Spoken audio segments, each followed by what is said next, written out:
Hello, Lucy and Conrad and Caleb. Pop is here. Look, Spider-Man is here. Lots of Avengers are looking over my shoulder, and over on the side here are Captain America and Hawkeye, because they're part of the story that Papa is going to read to you today. It's been a long time since I have recorded a Papa video, and I thought I would start with an Avengers story, because this story has the Wasp and the Scarlet Witch and the Black Widow. So lots of lady characters along with the men superheroes as well. So I hope y'all will enjoy it.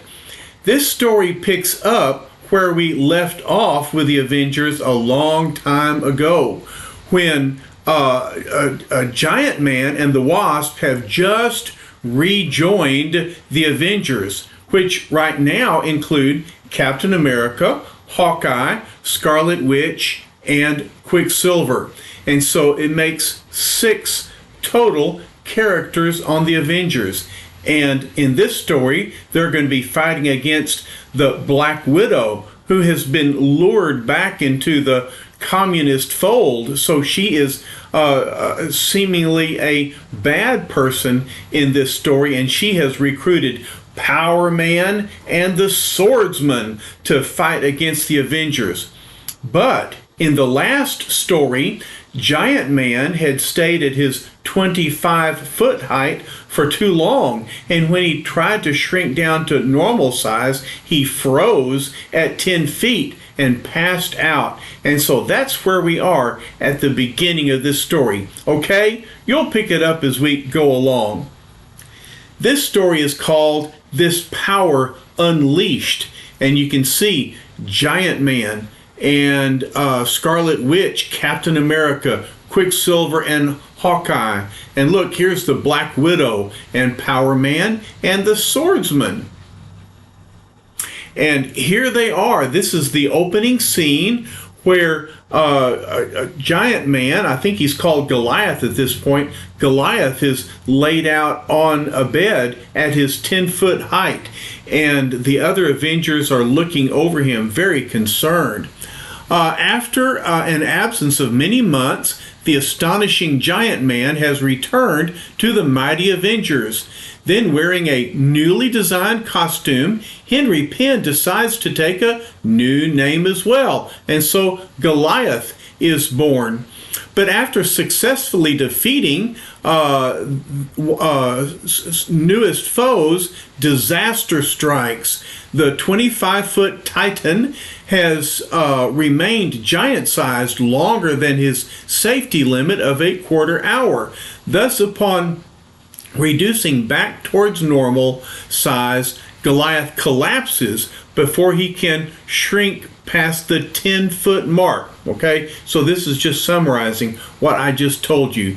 Well, here's the Wasp, Janet Van Dyne. She says, "Quicksilver, why is he so still, so silent? Tell me, please, I must know." Quicksilver says, "No matter how fast I manipulate his thermo-reviver discs, I can't bring him back to consciousness." Hawkeye says he's still breathing, so it isn't hopeless. And then Scarlet Witch says he sacrificed himself for us. But Captain America says, "Don't count Goliath out so soon. He's come through tougher scrapes than this before." And so the editor says, "No, this is not the start of a new medical story, but when a mighty Marvel hero gets hurt, he's not just whistling Dixie." So it's serious. "There's no more we can do for him," says Quicksilver. "A physician is needed, and needed fast." The Wasp remembers, "I remember Thor telling us to contact a Dr. Don Blake in case of emergency." Y'all remember that Don Blake is the secret identity of Thor. Captain America says, "You'd better call him right away, Jan." But minutes later, his answering service says he's out of town, and they don't know when he'll be back. Well, that's because as Thor, the god of thunder, he is away from Earth and on Asgard at this very moment. And so Don Blake is not available. "We dare not wait any longer," says Captain America. "We need a doctor we can trust, and a good one. I remember a major from the Army Medical Corps. I've seen him work under combat conditions. He now practices in the city. I'll find his number in a minute." And so he looks it up on his computer. This is long before the rest of us could look up phone numbers on a computer. But Quicksilver says, "Let us hope he can come." "He'll come," says Cap. "Doc Carlson has never ignored a call yet."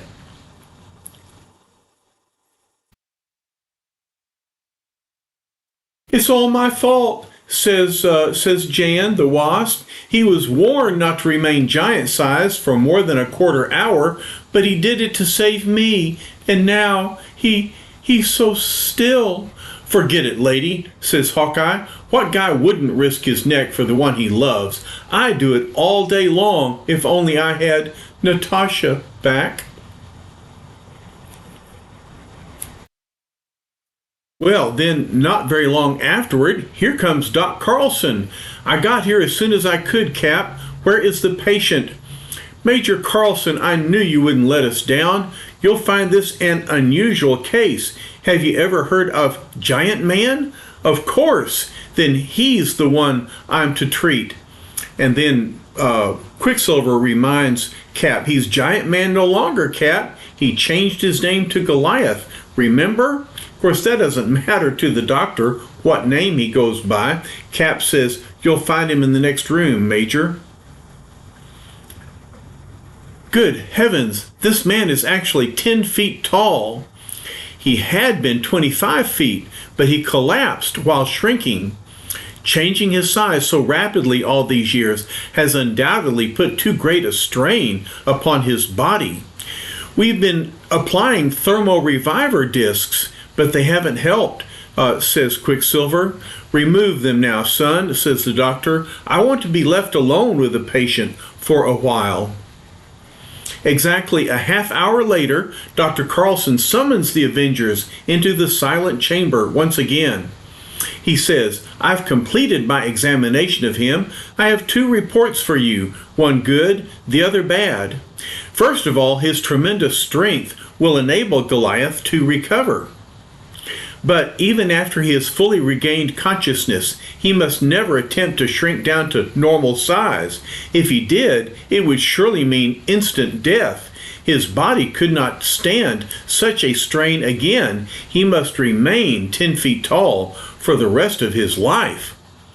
Well, that might sound good to be tall and strong all the time, but think of it.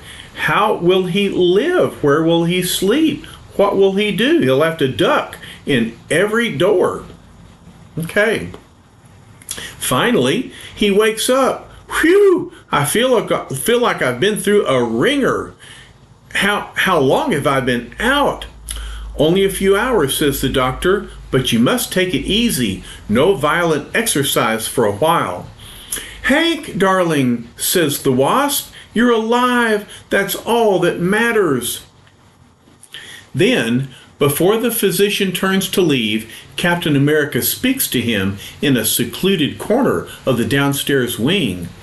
"Major, are you sure that Goliath will never again be able to revert to his normal size?"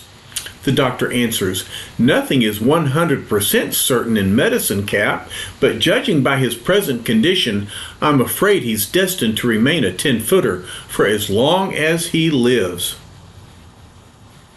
But now our scene changes as we visit the foreboding Far East, and we find her in the Eastern Communist country, in Communist China. And the Communist general says, "Has Madame Natasha been completely brainwashed, Dr. Yin?" "So, Excellency. Then you may approach me, woman. You, who were known as the Black Widow, who were once our greatest female agent, you have been punished for betraying us. You allowed your decadent feelings for the one called Hawkeye to make a traitor of you, but now you have been taught the error of your ways. It is time for the Black Widow to serve us again. unless you would prefer to return to a prison cell. And look, there's the beautiful Natasha Romanoff, the Black Widow. No, I shall never rest until we have enslaved the free world.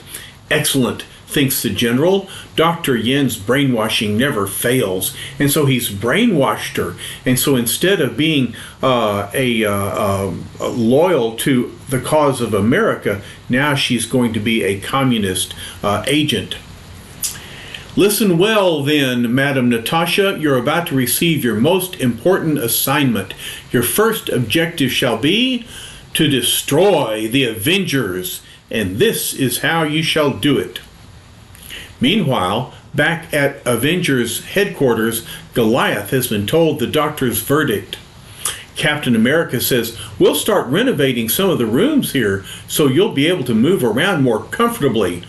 No, hollers Goliath. How can I remain here? I'm no longer just an Avenger. I'm an oversized freak. Thack. And so he's kind of losing his temper. Look, Hank, you've got to get hold of yourself. I know how you feel, but you can't know how I feel. Nobody can, retorts Hank. I'm doomed to spend the rest of my life in a world that's too small for me. Finally, Cap comes out to speak to Jan. He's taking it awfully hard, Jan. Perhaps if you talk to him. I was afraid of this. I'll go in at once. Hank, my darling, you mustn't. Hank, he's gone. And so even though he's 10 foot tall, somehow he just disappeared. There he is, out in the alley, a shadowy back alley nearby. I'm trapped forever within the gigantic body of a human colossus.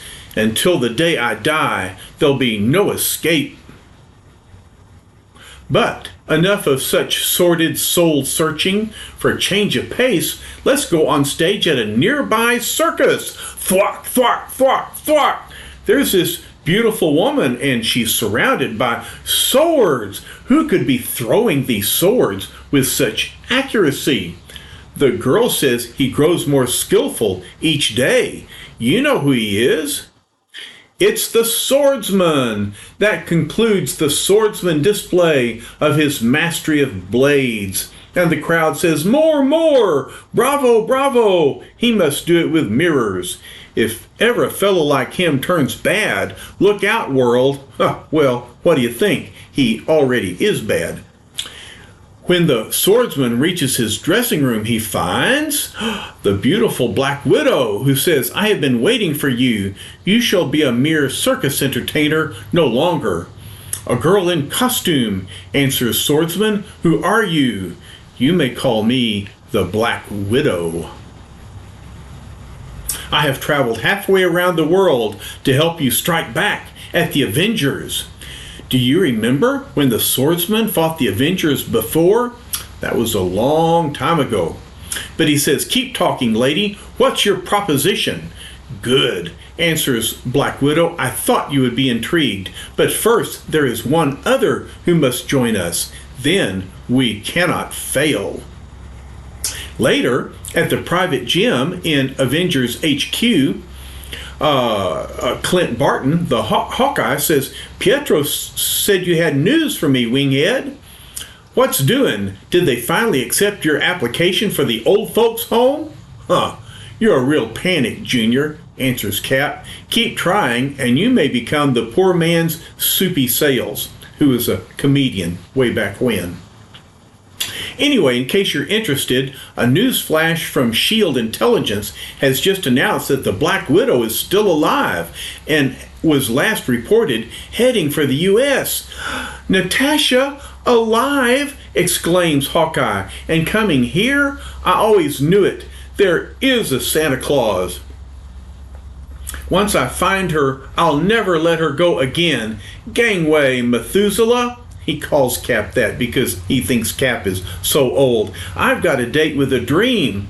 Hawkeye, hollers Cap. Wait, you didn't let me finish. Finish what? Nothing else matters now. This matters, mister. Use your head.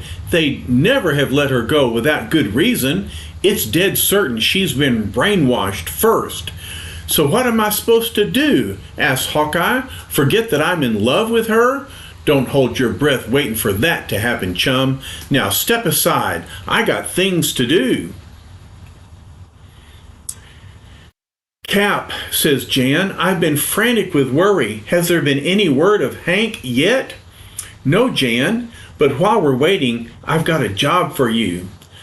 I want you to become the Wasp and to follow Hawkeye. But why? Asks Jan. What's wrong? No time to explain now. And then he thinks if nothing else, it'll take her mind off Goliath for a while.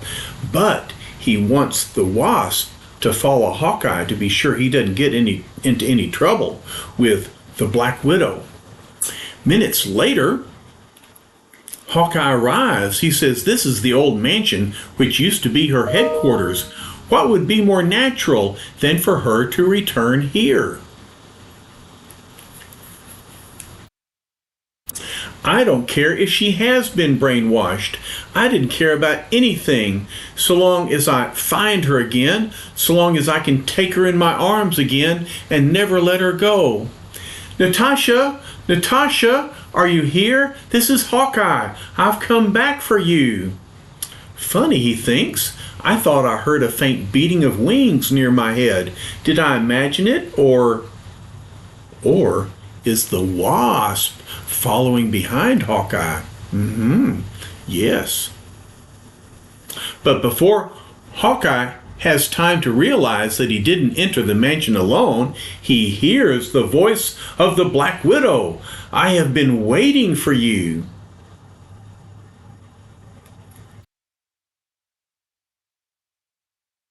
Natasha, my darling, you're as beautiful as ever. I never dared to hope. I thought I'd lost you forever.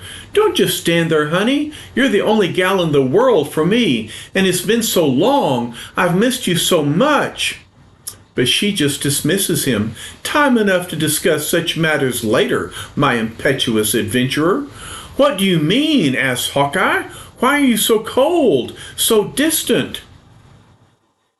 Perhaps it is because we have company, my affectionate archer. Company? Who? Allow me to present the swordsman and power man.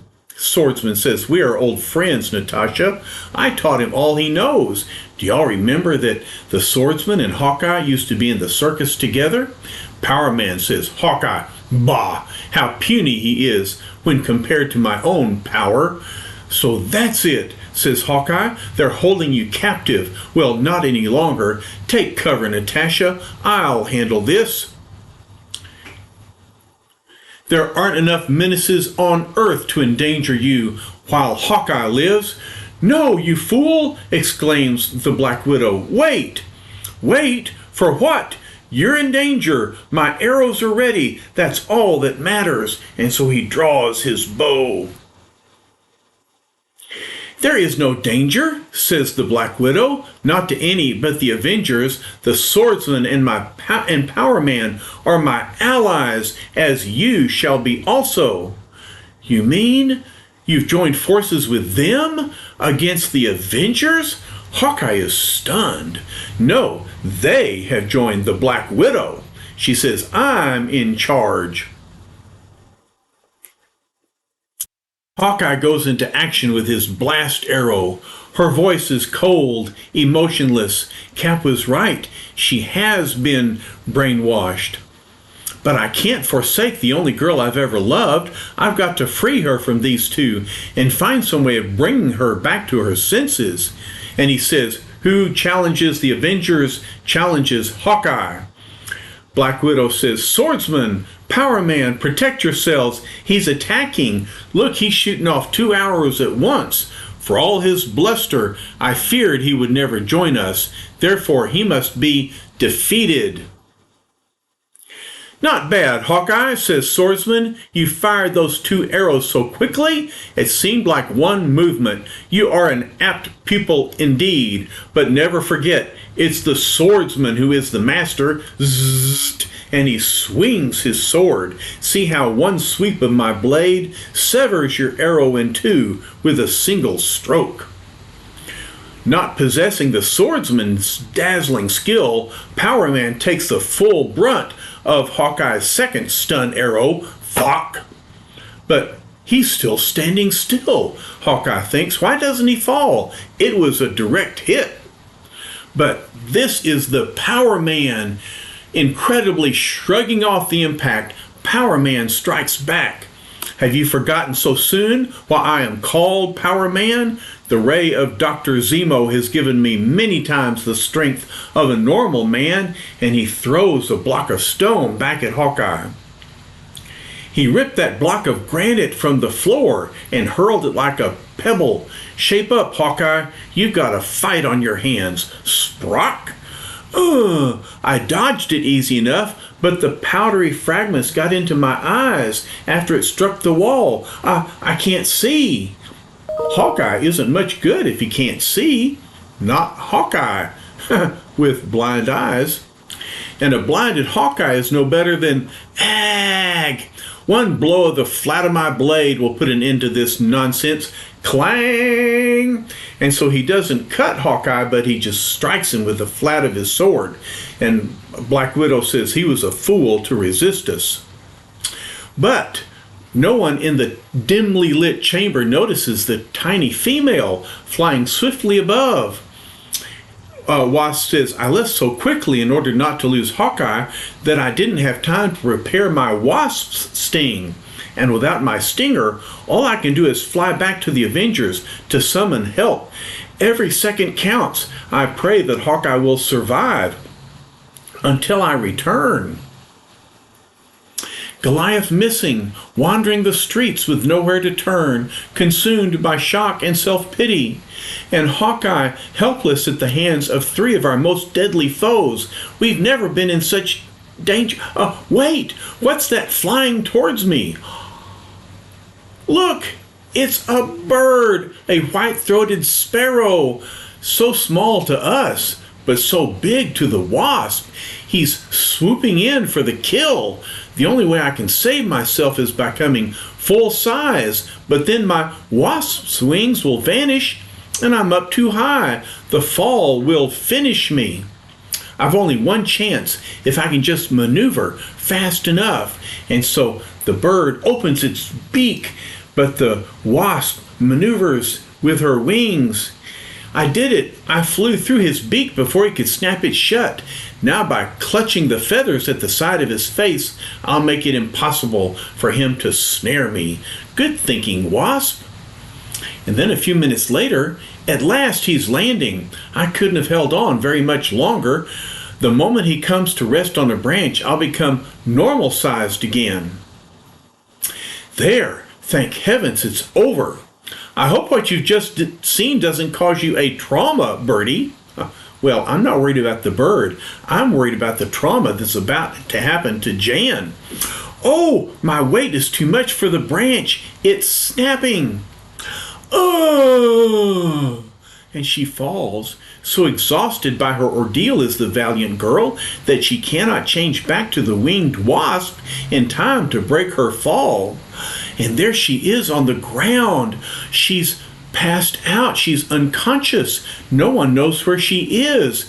No one knows where Hank is. Or, that is, they don't know where Hawkeye is. They don't know where Goliath is. And now we must leave the fallen Avenger as she lies silent and still in the lonely glen, for there are other urgent matters which concern us. Well, those urgent matters must wait, because we must leave the fallen Avenger as well and close this Papa video and save the rest for later. Well, I hope you enjoy this first half of the story. The second half of the story will have more action as the Avengers all rally to save Hawkeye and to defeat Black Widow and Power Man and Swordsman. All right, y'all. Good to talk to you again. We'll be back soon with the rest of the story.